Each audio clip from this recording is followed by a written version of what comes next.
সাইফুদ্দিনের ব্যাপারটা হলো স্কিলের দিক থেকে কোন কোন জায়গায় চেঞ্জে বল করেছে এইসব জায়গায় কিন্তু স্যাটিসফাই না হতে পারে। দেখা লিটনের জায়গাটা, লিটন কিন্তু যথেষ্ট এক্সপিরিয়েন্স, আমাদের দেশের জন্য কিন্তু অনেক ভালো ভালো ইনিংস খেলেছে। লোকাল কোচদের সাথে কিন্তু যথেষ্ট ফাইট করে করে কিন্তু আমরা ওকে একটা প্রসেসের মধ্যে রেখেছি। একটা প্রসেস কিন্তু একটা দলের কিন্তু 1 বছর বা 2 বছর নিয়ে নেয়। একটা দলের কিন্তু একটা সিস্টেমের মধ্যে যদি ধরেন দেন একটা বিশ্বকাপকে সামনে রেখে 2 বছর ধরে কিন্তু প্ল্যান করা হয় কোন প্লেয়ারকে নিয়ে কীভাবে আগাবে না। ঠিক ওই চিন্তা ভাবনা করে কিন্তু পুলটা রেডি করতে হয় এবং এই ম্যাক্সিমাম প্লেয়ার কিন্তু ওখান থেকেই রেডি করা হয়। তারপরেও আমাদের খেলোয়াড় কিন্তু খুবই সীমিত, এটা কিন্তু আপনাদের মানতেই হবে, কারণ এই সীমিত সংখ্যক খেলোয়াড়কে নিয়েই কিন্তু আপনাকে সেরাটা খেলোয়াড় ভার করে পূর্ণজন স্কোয়াডটা করতে হয়।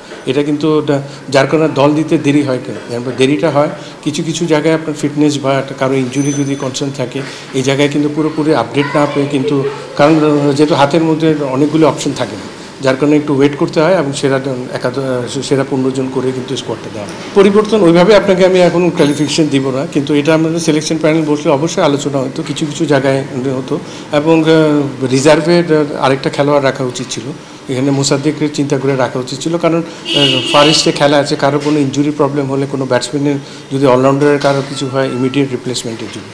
দেখেন সাইফুদ্দিনের ব্যাপারটা হলো সে 8 মাস পরে কিন্তু ইন্টারন্যাশনাল ক্রিকেটে এসছে, এটা জিম্বাবুয়ের সাথে খেলেছে। ওর ইনজুরিটা এমন একটা ইনজুরি, এটা নিয়ে কিন্তু সবসময় আমাদেরকে নিয়ে অনেক চিন্তা ভাবনা করতে হতো।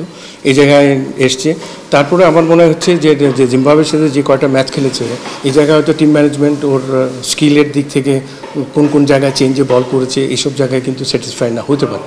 এটা আমি তো ম্যানেজমেন্টের সাথে ছিলাম, আমার যেটা মনে হচ্ছে, তো এই জায়গায় চিন্তাভাবনা করে হয়তো 1.5 ওভারে ওর থেকে এটা ভালো কিছু দেখতে পারিনি।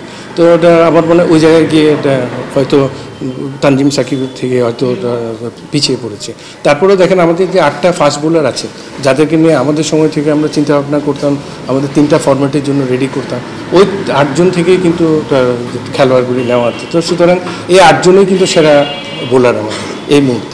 তো সুতরাং এখানে কারো এটা সাইফুদ্দিনের জন্য ব্যাড লাকই বলতে পারেন, যে কারণ হয়তো টিম ম্যানেজমেন্ট সিলেকশন প্যানেলের সাথে আলোচনা করেই কিন্তু ওরা সিদ্ধান্তটা নিয়েছে, হয়তো ওই জায়গায় স্কিলের দিক থেকেও পিছিয়ে গেছে।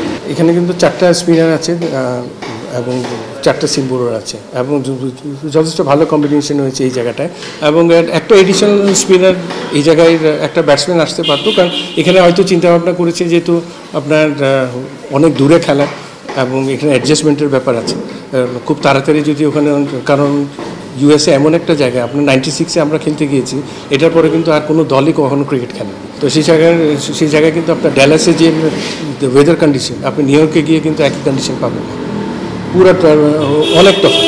তো সুতরাং এই জায়গায় যারা আমেরিকা যাওয়া আসা করে বিভিন্ন স্টেটসে যারা, ওরা জানে এই এক্সপিরিয়েন্সের কথা, এবং ওই জায়গায় অ্যাডজাস্টমেন্টটা খুব জরুরি। এই জন্য একটা এডিশনাল স্পিনার নিয়ে গেছে এবং ড্রপ পিচে খেলা, এবং উইকেটের স্ট্যান্ডার্ডটা কী হয়, স্পোর্টিং হয় কি না, স্পিনিং হয় কি না, এটা আপনি আগাম বলতে পারেন না।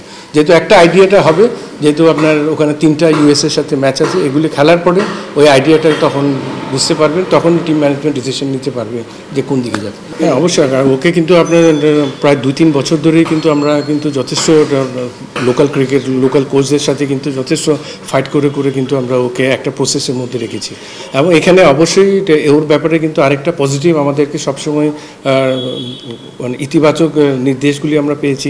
হাতুরা সিংয়ে কিন্তু যথেষ্ট কনফিডেন্ট ছিল একটা লেগ স্পিন নিয়ে, যার কারণে আমরা সিলেকশন প্যানেলরাও কিন্তু যথেষ্ট ওকে নিয়ে কিন্তু একটা প্রসেসের মধ্যে ঢুকিয়েছি। এই প্রসেসটাই কিন্তু সাকসেস, এবং এই ছেলেটা যথেষ্ট ধৈর্য ধরে পেশেন্সলি কিন্তু কাজ করে গিয়েছে এবং এখন ফল পাচ্ছে, এখন সামনে এগিয়ে যাওয়ার পালা। দেখেন লিটনের জায়গাটা, লিটন কিন্তু যথেষ্ট এক্সপিরিয়েন্স, আমাদের দেশের জন্য কিন্তু অনেক ভালো ভালো ইনিংস খেলেছে।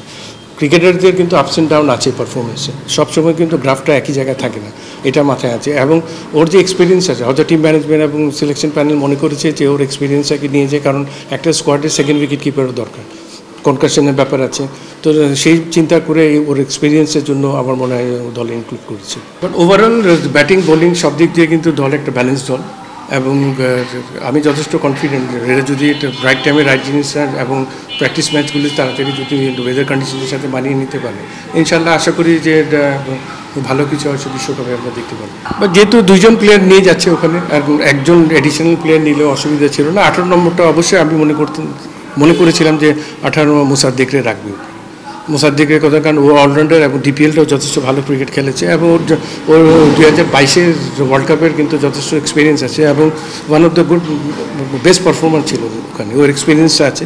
ও জায়গায় চিন্তাভাবনাটা ও জায়গায় রিজার্ভে রাখা যেত। আপনি এই জায়গায় কিছু কিছু প্লেয়ার আপনি যে এই ফর্ম্যাটে পাচ্ছেন না, এটা সত্যি কথা। এটা কারণটা হলো আমাদের ডোমেস্টিক ক্রিকেটে কিন্তু টি20 ফর্ম্যাটের ক্রিকেট কিন্তু খুব কম হয়, এটা কিন্তু মানতে হবে। আমাদের এক বিপিএল ছাড়া, বিপিএলে কয়টা প্লেয়ার খেলে ফরেন প্লেয়ার বাদে আপনি দেখেন, কিন্তু লোকাল টুর্নামেন্ট কিন্তু খুবই কম। তো সেই জায়গায় কিন্তু আপনার প্লেয়ার বার করার জন্য এখন চিন্তাভাবনা করা হচ্ছে। আমরা এনসিএলের টিমগুলি কিনে একটা টুর্নামেন্ট করার চিন্তাভাবনা করছি। এখন নাম্বার অফ ম্যাচ বাড়াতে হবে, নাম্বার অফ প্লেয়ার বাড়ানোর জন্য, নাম্বার অফ ভালো পারফর্মারের জন্য। তো এই জায়গায় কিন্তু অনেক কাজ করার আছে। তো সেগুলি তো পরের বিষয়, এখন তো বিশ্বকাপ নিয়ে। আর শান্তর ব্যাপারে বলেন, is a very tremendous cricketer, fighter এবং ফ্রন্ট লাইনে থাকে। ইনশাল্লাহ আশা করি যে টিমকে ভালো মতো পরিচালিত করতে পারবে এবং ওর যে সাময়িক যে ফর্মের তাড়াতাড়িও কাটিয়ে উঠতে পারবে। এই জায়গায় আপনি দেখেন ডোমেস্টিক কালচারটা আপনাকে দেখতে হবে। Domestic culture is very very important. আপনি অন্যান্য জায়গার ফ্র্যাঞ্চাইজি ক্রিকেটগুলি দেখেন বা ডোমেস্টিক ক্রিকেটগুলি দেখেন, আমাদের পাশের দেশেই দেখেন না কতগুলি ডোমেস্টিক ক্রিকেট টি20 হয় এই ফর্মেটে। আপনার ওদের স্টেটসেরগুলি টুর্নামেন্টগুলি দেখেন, কত খেলোয়াড় হয় এবং কিছু কিছু খেলোয়াড়কে জাস্ট টি20-র জন্যই কিন্তু রেডি করা হয়। বিকজ আমাদের তো সিস্টেমটা ওরকম না, এই কারণে আমাদের সীমিত জায়গায় সব কিছু সীমিত। তো এই জায়গায় কিন্তু যে সমস্ত খেলোয়াড়কে পিক করা হয়, এদেরকে 3টা ফর্মেটের জন্য প্রথমে চিন্তা করা হয়। এই জায়গা থেকে কিন্তু সেপারেট টিম করার মতো কিন্তু আমাদের এখন ওই খেলোয়াড় হয়নি। তো এটা সামনে এখন একটা সিস্টেম হাতে নেওয়া হচ্ছে। তো দেখা যাক, আপনি 1 থেকে 2 বছরের মধ্যে এই ফর্মেটে আমরা দাঁড়াতে পারবো।